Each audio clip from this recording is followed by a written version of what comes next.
Thanks. Okay, we completed that question. Anybody else for a question?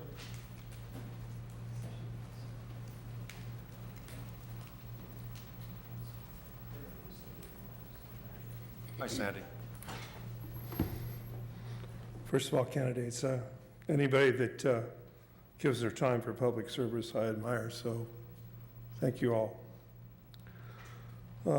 My question is related to downtown, so I'm going to give you a really quick history here. A couple of years ago, the Roma report, Downtown Core Revitalization Plan, said we were losing about $200,000 to $300,000 a year, and the city council read the report, I think basically threw it in the trash, didn't do anything. And I think then the following summer or the next year, the chief of police told us, boy, we need to get downtown in control, so we're going to drop $160K on cameras, and this is really going to help the problem. The last planning commission, 13 assaults, 1 stabbing, and the loss of 2 injured police officers.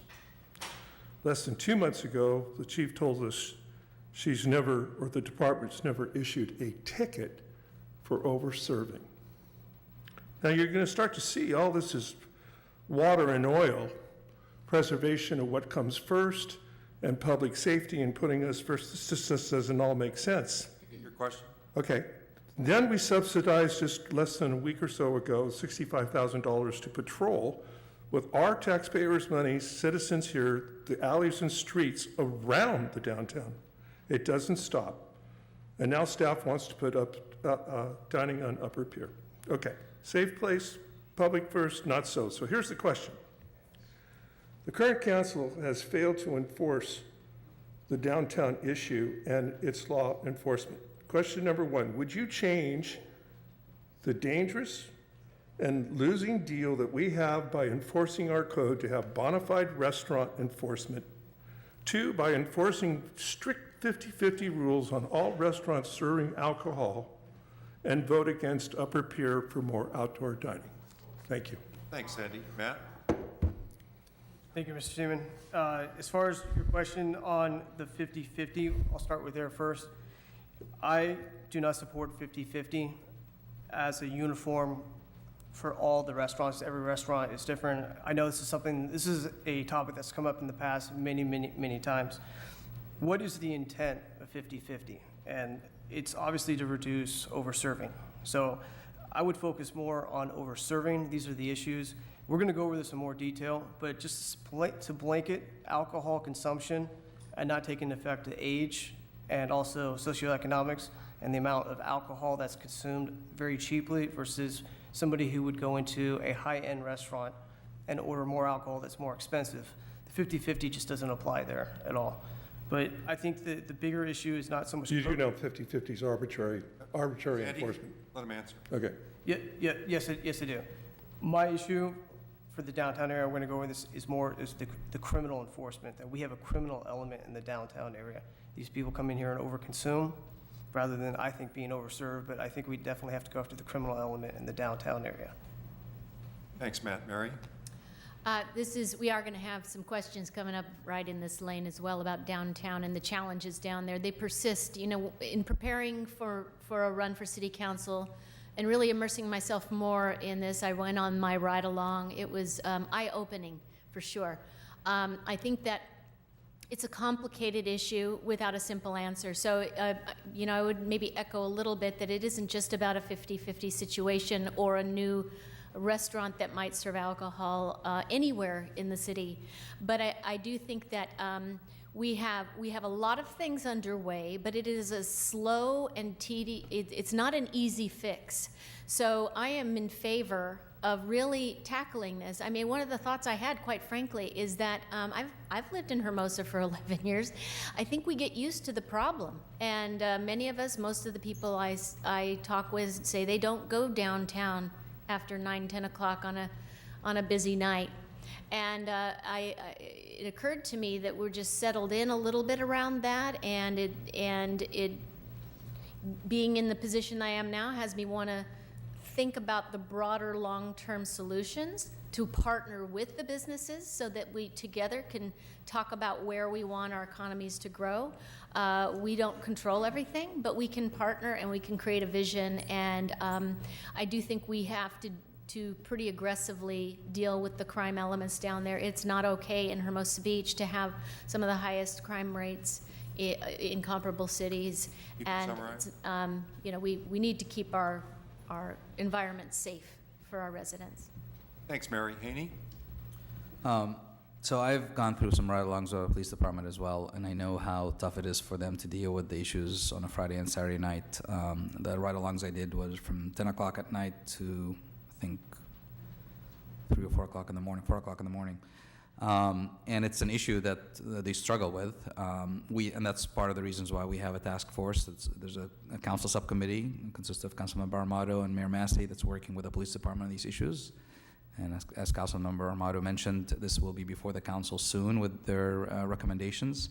And I think that's the right approach, to have a big picture. And I'll wait when it goes to Councilmember Armato. Maybe she'll fill us in of who else is on the committee. I'm assuming some businesses are involved in the committee as well. And I think it's the right answer is to get input from everybody, the council, our police enforcement folks, our businesses, and come up with ways to resolve the issues and address it. I think on the cameras, real briefly, I supported the camera installations, and we've heard from our police chief how these cameras have been successful in legal enforcement and apprehending suspects. So I think this was the right thing to do. They don't solve all the problems, and obviously they don't prevent any problems. They're intended for to apprehend people after, unfortunately, something happens. But I think they were the right thing to do, and I think they are serving our law enforcement folks. Thank you. Thanks, Haney. Trent? Yes, I'm very concerned with public safety in and around the pier area, especially on the weekends at night. I think that's when the bulk of our problems occur, or maybe on some holiday weekends. I think the cameras in and around the pier area were a smart thing to do. I think technology like that will help us go a long way. I'm also in favor on Saturday nights, weekend nights, to have a cruiser parked on the pier, a police cruiser. And so we have a presence there. I think it's the establishment owners have been very are listening to this issue to the public. I think they're trying to avoid things like over-serving and people. After all, it is the people who cause the problem. It is their fault, ultimately, the people who caused the problem. So looking at over-serving people and working with the bar owners is really important. I think having a stronger police presence down there is important. I think if somebody is out of line, that we should arrest them. And I think that will go a long way. You can summarize. And so I'm very open to public safety down and around the pier. Thanks, Trent. Pete? Thank you. In regards to outdoor dining and upper pier, it's not allowed by the code. That was one thing that when we developed that project, that the public said we do not want outdoor dining on the public way. And as we have seen, all those restaurants that have come in have their dining on their property. So I think, and hopefully that'll happen on Hermosa Avenue. But what we really need is a better mix of retail and also the restaurants. So we seem to be losing retail due to the high prices of rent down there, because for us, we know that the restaurants can make that really through the alcohol sales, so we need to somehow look at that. The 50/50 has been around. We've gone back and forth on that. It's interesting that I guess a few months ago the Planning Commission reviewed all the CUPs and found that there are no violations down there. And really, if you really read the CUPs, they're really more interior of how the businesses run, doors closed and things like that. And a lot of the problems are really outside. And I think what happens is, and I've lived here my whole life, and what we really have here is what I call the beach culture. And we've always been known as a party city. And now what most people do is about 10, 11 o'clock at night, they're at someone's home and they get what I call, and I'll address this later with some of the questions, they come down here pre-primed, and it only takes maybe one more drink to set them off, and then we have problems. You can have summarize, Pete. So I think everything's on the table. The police are doing what they can, but I think we need to be a little more strict on how we cite people. I think sometimes we've been too nice to people when we address them, but I think this is a matter that continually goes on, and somehow we need to find an end to it. So hopefully we can find something that brings families back down there. Thanks, Pete. Stacy? Thanks for the question, Sandy. I think many of us share some of your concerns, and I think you're going to hear it through the next bunch of questions and our answers. But right now, we're working on this comprehensive plan, and I am part of that subcommittee. That's going to include the aesthetics, the cleanliness, safety, and getting our arms around the crime that's happening in the downtown late night and on the weekends.